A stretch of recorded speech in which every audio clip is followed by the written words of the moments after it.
Welcome to Channel 188 News. Tonight, we will be investigating how social connections enhance mental health among young people.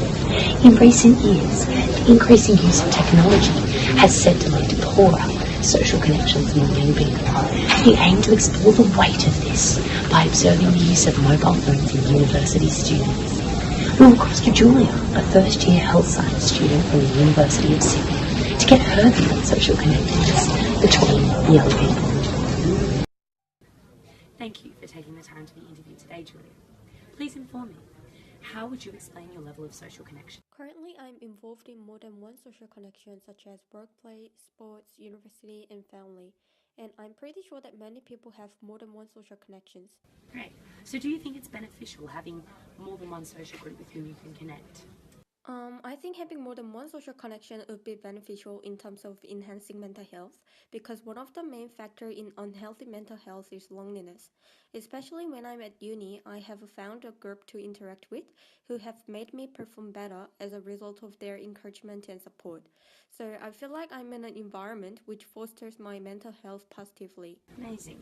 So is there anything else you recognise as a contributing factor to your positive mental health?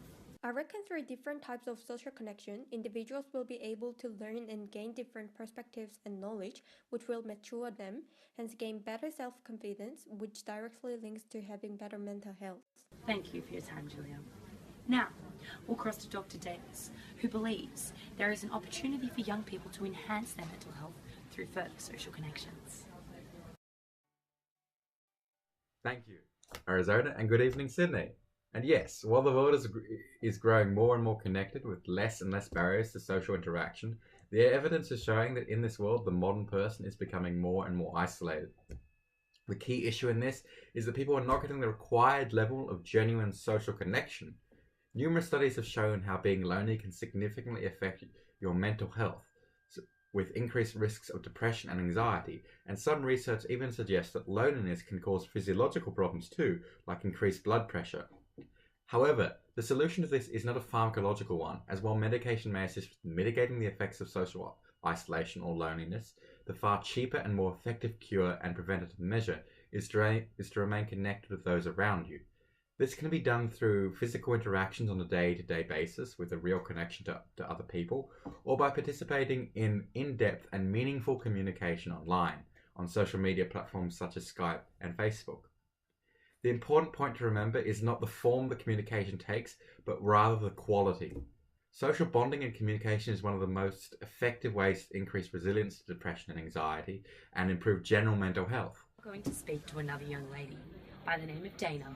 Welcome. Tell me your story. When I came to Australia, I was excited, but I was alone. I had no one, and I found it difficult to make friends because I do not English. I'm sorry to hear your transition was so difficult. I can see why. So, how did you overcome this? Well, my social media, my Facebook, my Instagram, my Twitter, and my Skype. And being able to phone and text my family and my one friend who are still in Denmark, where I'm from. Ah, you're Danish. The accent threw me.